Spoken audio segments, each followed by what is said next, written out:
Los Angeles is spending $30 billion to rebuild LAX. But the one fix the airport needs most, it's not allowed to build, and the reason has nothing to do with money, engineering, or space. It's a promise every mayor has made for the last 20 years. From the air, LAX has plenty of space to work with.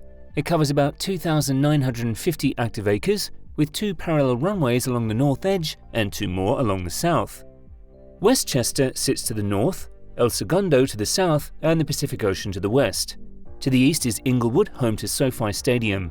And wrapping the airport's northwestern coastal corner is Playa del Rey, whose southernmost streets, the old Surfridge neighborhood, were cleared decades ago and still sit empty just west of the runways.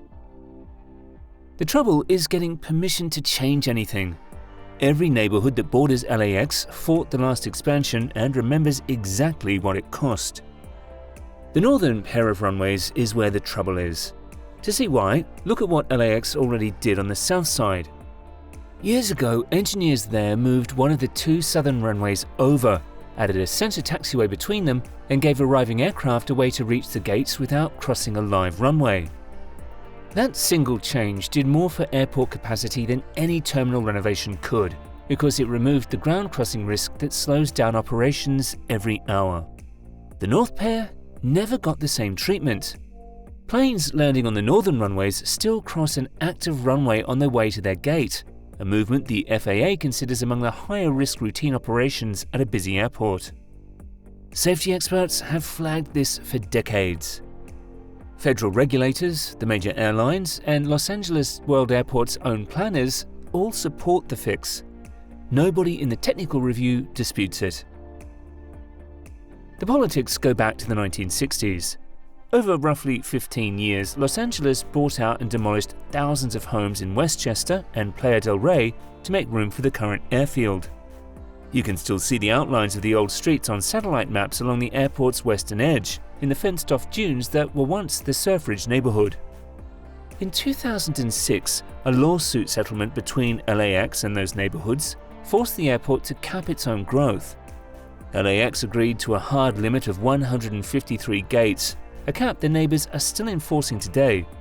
In 2024, they formally accused the airport of quietly exceeding it. Ever since, every mayoral candidate in this city has made the same specific promise to the West Side neighborhoods: they will not move the north runway.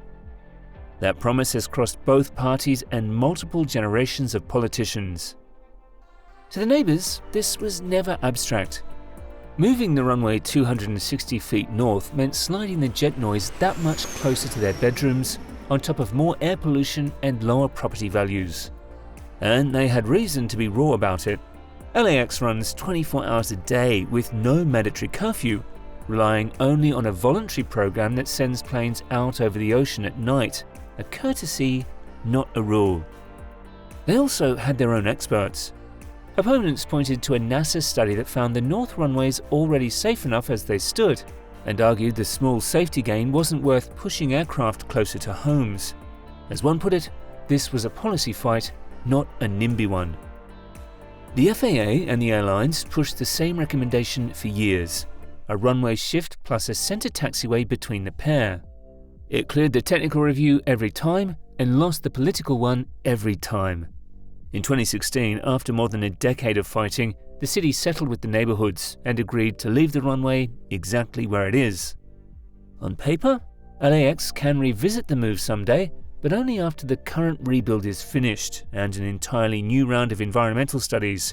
In practice, the fix is shelved.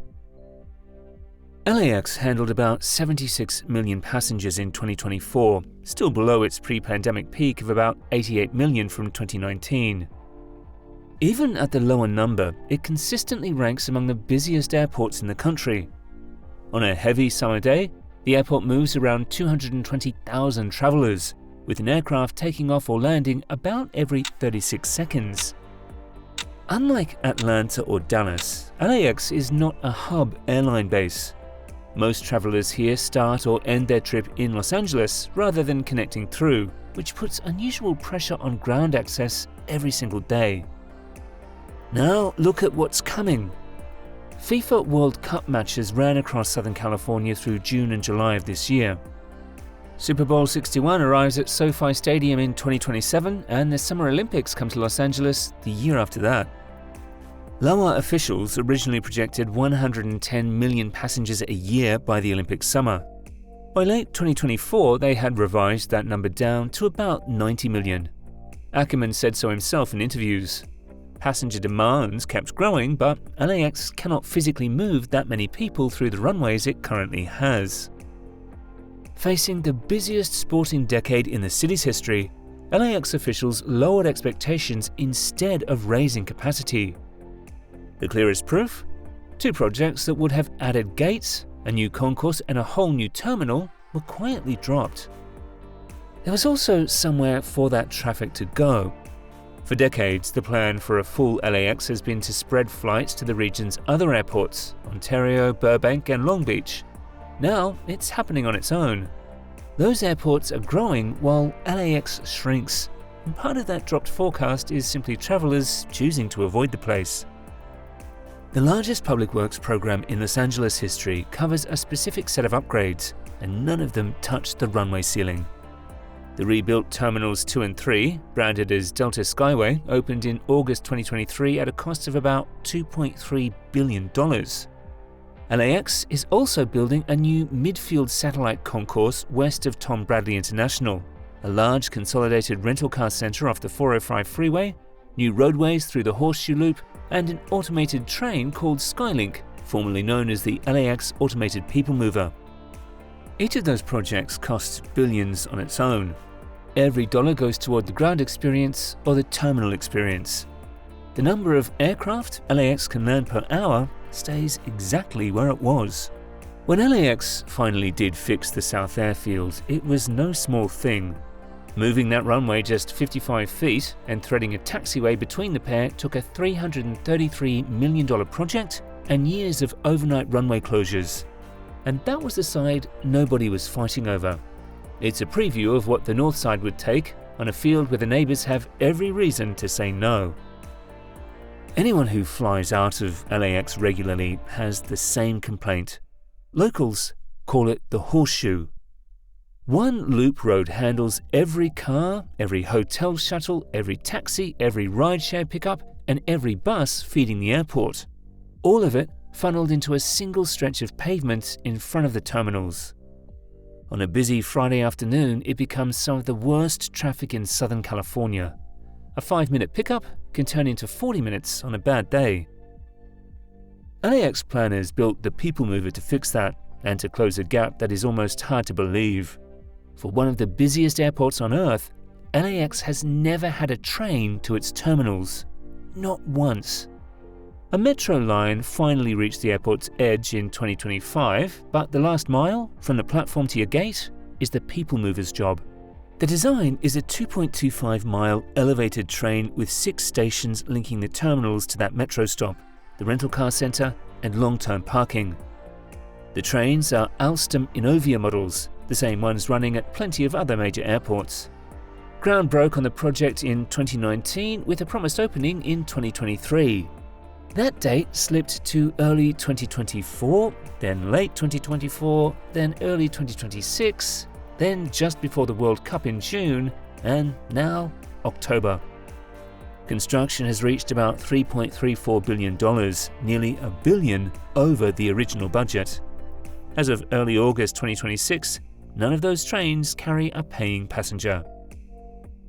Fox 11 has filmed empty cars gliding past locked stations during testing. In June, the Los Angeles City Council referred the project to its Trade, Travel and Tourism Committee, asking LAWA to explain why the train missed the World Cup deadline. Contractor Lynx sued LAWA in state court on July 9, accusing the airport of dragging out approvals and letting other crews damage finished work. LAWA blames Lynx for the delays. Lynx blames LAWA right back. The latest opening date is October 2026, and even the aviation writers who follow this closely do not believe it. 260 feet sounds minor until you look at how it changes ground movement at the airport. Move one runway 260 feet farther out, and put a center taxiway between them, and just like on the south side, arriving planes can hold clear of the active runway instead of crossing it. Almost every major airport built or renovated this century starts with that layout. LAX cannot follow that template. The geometry and the budget could both accommodate the change. What can't be accommodated is the neighborhood on the other side of the runway and its power to keep the runway exactly where it sits. Airport officials argue that once the people mover finally runs, horseshoe traffic will clear up on its own. The landside side of the problem basically solves itself over time. Local officials focus on the runway ceiling instead. But as we saw, faster ground movement does nothing for the airside. No matter how nice the terminals get, the ceiling on landings stays put. Both sides are right at the same time. Solving one problem leaves the other one exactly where it started 20 years ago. The People Mover has been running test trains since April, but it still has not cleared the last hurdle. 30 straight days of fault-free operation, plus final safety sign-offs before it can carry a single passenger. Every month the Lynx fight drags on is a month that clock keeps resetting. The midfield satellite concourse still needs final sign-off.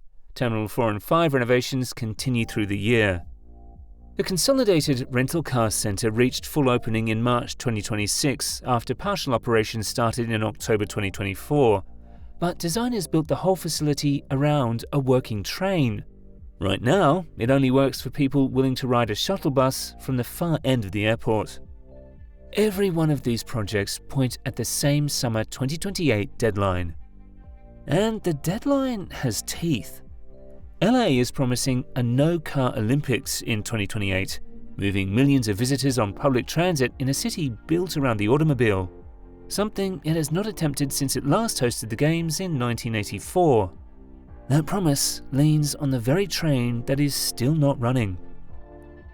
Back in early 2025, LAWA CEO John Ackerman told the LA Times that when the world arrives in 2028, there will be no jackhammers in the central terminal and no orange cones on the concourses. He put a specific date on that promise and repeated it in public more than once. Ackerman took over as CEO in early 2024 after spending 3 decades in the aviation industry, and most of what he inherited was already years behind schedule. His promise says nothing about the runway ceiling, and nobody in a position of real power is talking about it either. What he committed to is passengers not walking through active construction during the Games.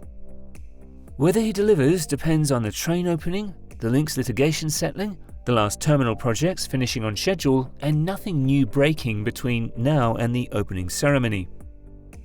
None of that answers the deeper question in the top comment of every LAX video. What is the point of a $30 billion airport if the runways handle exactly what they handled 15 years ago? Los Angeles is about to spend more money remaking a single airport than any American city ever has. In the summer of 2028, the biggest sporting event on Earth arrives here, at an airport that still cannot build the one thing that would actually solve its problem. If you had the power to override one veto anywhere at LAX, would you push the north runway relocation through against the neighborhoods, force a nighttime curfew to reduce noise pressure, or leave the current ceiling in place and grow into it slowly? Drop your take in the comments.